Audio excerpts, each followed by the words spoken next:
O próximo adversário não é uma seleção tradicional como Alemanha, Itália ou Inglaterra. É justamente por isso que ele pode ser extremamente perigoso. O Japão deixou de ser uma seleção apenas organizada. Hoje é um time extremamente moderno, intenso, disciplinado e capaz de competir de igual para igual contra praticamente qualquer seleção do planeta. O Brasil, com Neymar, Endrick e Vini Júnior, ainda pode surpreender nessa Copa do Mundo? A seleção brasileira passou pela fase de grupos, mostrando evolução.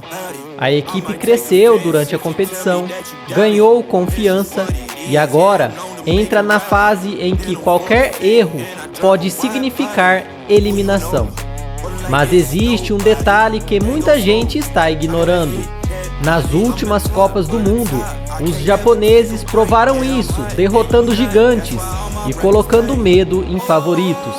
E nesta Copa do Mundo de 2026, eles chegam ainda mais preparados. Neste vídeo você vai descobrir quais são os principais jogadores do Japão, quais são os seus pontos fortes e os pontos fracos e o que a seleção brasileira precisa fazer para não ser surpreendida pela equipe japonesa. Mas antes eu quero saber a sua opinião. Me diz aqui nos comentários, você acha que o Japão pode eliminar a seleção brasileira logo nessa segunda fase da Copa do Mundo? Me diz aqui nos comentários. O que precisamos começar a entender é que durante muitos anos o Japão era visto como uma seleção apenas simpática.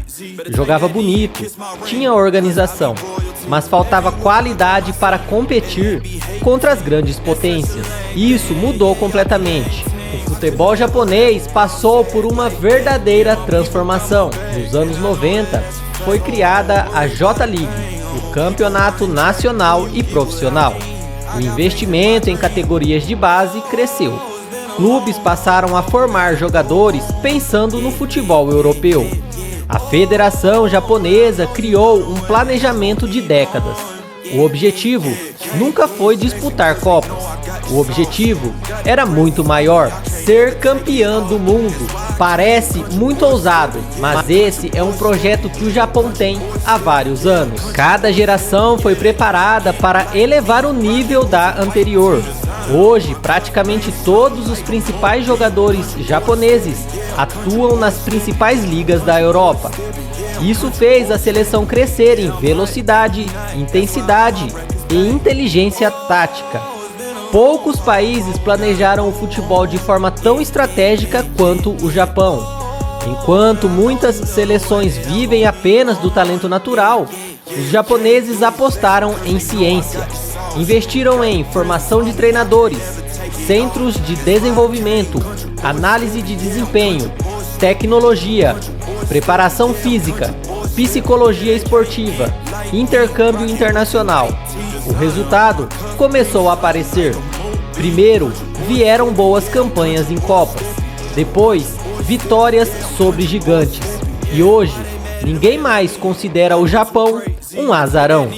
Eles são uma seleção respeitada. O sonho continua sendo conquistar uma Copa do Mundo.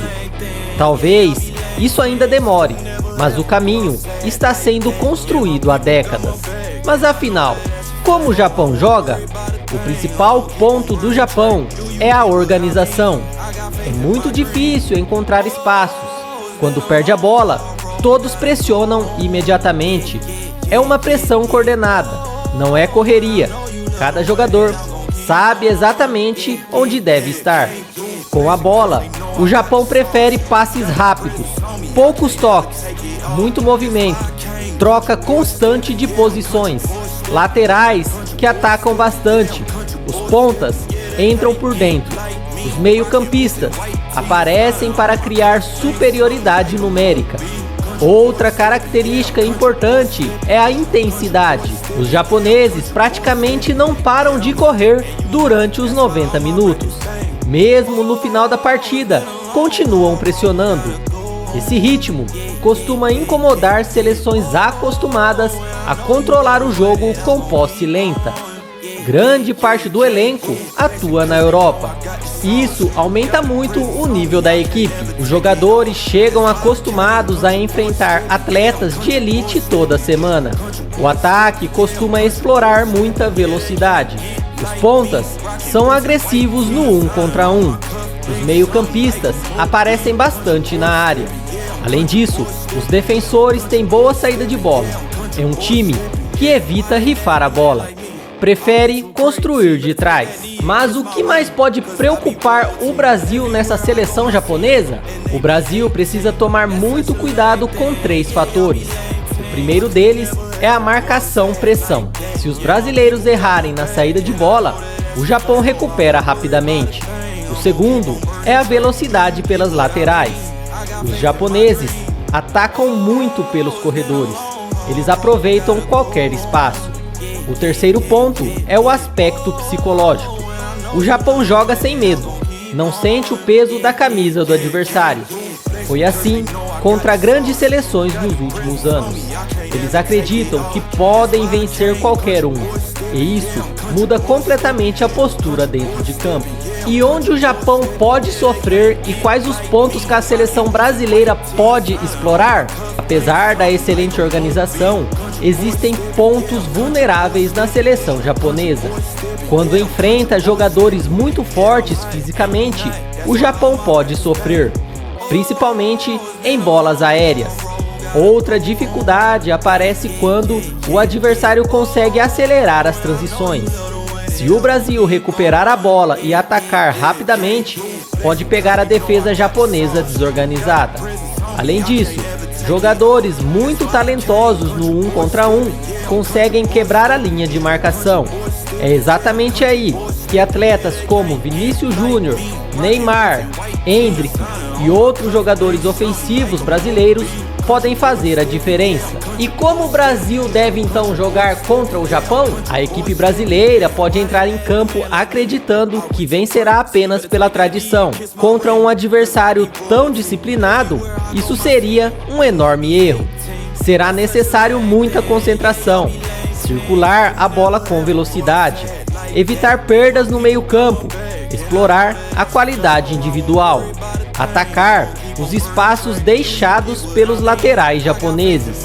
Também será fundamental vencer os duelos físicos. Se conseguir impor seu talento sem perder intensidade, o Brasil tem todas as condições de avançar. Mas será um dos jogos mais difíceis da campanha até aqui. O Japão não é mais uma seleção que participa da Copa apenas para ganhar experiência. Hoje existe um projeto sólido, uma geração preparada, uma seleção organizada. Se o Brasil jogar abaixo do seu nível, pode sim ser surpreendido. Mas se conseguir impor sua qualidade técnica, manter a intensidade e aproveitar as oportunidades, continuará firme na busca pelo hexacampeonato. Agora eu quero saber a sua opinião. Qual o seu palpite para o placar do jogo entre Brasil e Japão? Me diz aqui nos comentários, aproveita também, já se inscreva, deixa aquele like, ative o sininho de notificações para não perder nada sobre o mundo da bola. Até a próxima resenha, um grande abraço!